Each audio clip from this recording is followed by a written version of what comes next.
After some precious little activity over the weekend, सबसे largest cryptocurrency दिशाहीन है, यानी कि it lacks direction। हालत कुछ ऐसी है कि अब मैक्रो इकोनॉमिक ट्रिगर्स भी स्टेटस को शिफ्ट करने में मात खा रहे हैं। This is your altcoin buzz news.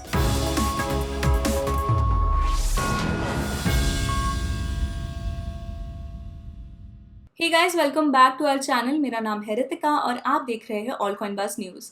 Video start करने से पहले प्लीज़ मेक श्योर कि आप हमारे चैनल को सब्सक्राइब करें ताकि आपको मिल पाए all the buzzworthy updates and insights that you will be needing to stay ahead of the game. और एक बार फिर से आई रिपीट कि ये फाइनेंशियल एडवाइस बिल्कुल भी नहीं है and we wish you nothing but the best for all your crypto ventures. Bitcoin की स्पॉट प्राइस परफॉर्मेंस ट्रेडर्स को परेशान कर रही है। इस बार वोलेटिलिटी की वजह से नहीं, बल्कि उसकी कमी की वजह से। क्रिप्टो की दुनिया में बिटकॉइन की कीमत काफ़ी टाइट ट्रेडिंग रेंज में आकर फंस गई है, जिसकी वजह से ट्रेडर्स अनसर्टेन है कि उनका अगला कदम क्या होगा। बड़े बड़े मैक्रो इकोनॉमिक ट्रिगर्स होने के बावजूद ये क्रिप्टो करेंसी 10% नीचे आकर $30,000 के आसपास अटकी हुई है। कम लिक्विडिटी और कम वॉलेटिलिटी ने मार्केट पार्टिसिपेंट्स को कुछ बड़ी डेटा शिफ्ट्स या मैक्रो सरप्राइजेस के लिए बेसब्र कर दिया है, जो बिटकॉइन की जिद्दी कंसोलिडेशन को तोड़ दे। वॉलेटिलिटी के मामले में कॉइन ग्लास जैसे मॉनिटरिंग रिसोर्स के डेटा के अनुसार बिटकॉइन अब तक के साल के सबसे शांत फेज में है। और तो और ऑन चेन सिग्नल्स भी एक पीरियड ऑफ कंसोलिडेशन इंडिकेट कर रहे हैं, following the rapid gains in Q1। Traders अब बेहद उत्सुक है उन क्यूज के लिए जो बिटकॉइन की कीमत की डायरेक्शन बताने में मदद करेंगे। इस हफ्ते का मैक्रो इकोनॉमिक हाईलाइट है पर्सनल कंजप्शन एक्सपेंडिचर्स यानी कि PCE इंडेक्स का रिलीज, जो फेडरल रिजर्व के इंटरेस्ट रेट पॉलिसी के लिए बहुत इंपॉर्टेंट है। ऐसा इसीलिए क्योंकि PCE की रीडिंग्स रेट चेंजेस की मार्केट एक्सपेक्टेशंस पर तुरंत असर डाल सकता है।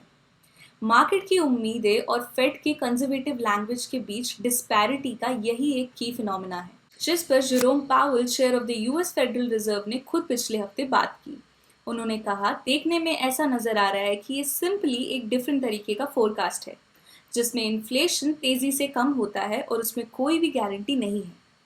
साथ ही साथ मई 24 को फेडरल ओपन मार्केट कमेटी यानी कि FOMC मीटिंग की मिनट्स का रिलीज बहुत ही क्लोजली देखा जाएगा, जिसमें रेट हाइक्स के आसपास डिस्कशन होगी।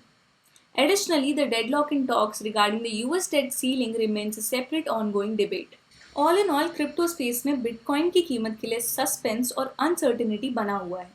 अभी ट्रेडर्स के लिए सबसे ज़्यादा ध्यान में रखने वाली चीज़ है PCE इंडेक्स और FOMC मीटिंग्स की मिनट्स। और जब तक बिटकॉइन अपना नेक्स्ट मूव ना करे, आप जुड़े रहिए हमारे साथ। मूविंग ऑन, जापान में एक बैठक के दौरान G7 के फाइनेंस मिनिस्टर्स और सेंट्रल बैंक गवर्नर्स ने फाइनेंशियल स्टेबिलिटी बोर्ड यानी कि FSB के क्रिप्टो एसेट्स की निगरानी और सख्त नियमों का सपोर्ट किया है। ग्रुप के फाइनेंस मिनिस्टर्स और सेंट्रल बैंक गवर्नर्स ने निगाटा यानी कि जापान में सैटरडे की मीटिंग में G7 समिट से पहले क्रिप्टो एसेट सुपरविजन पर चर्चा की। जापान के प्राइम मिनिस्टर फूमियो किशिदा, इस साल के होस्ट, ने कहा है कि G7 के लीडर्स एक साथ जोरदार क्रिप्टो रूल्स का सपोर्ट ऐलान करेंगे।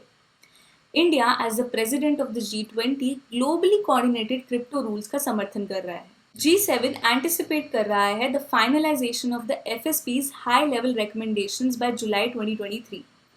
G7 जो कि प्रीवियसली दावा कर चुके हैं that it will help developing nations issue CBDCs, IMF की CBDC रिकमेंडेशन पर भी ध्यान देंगे, which is set to be published later this year.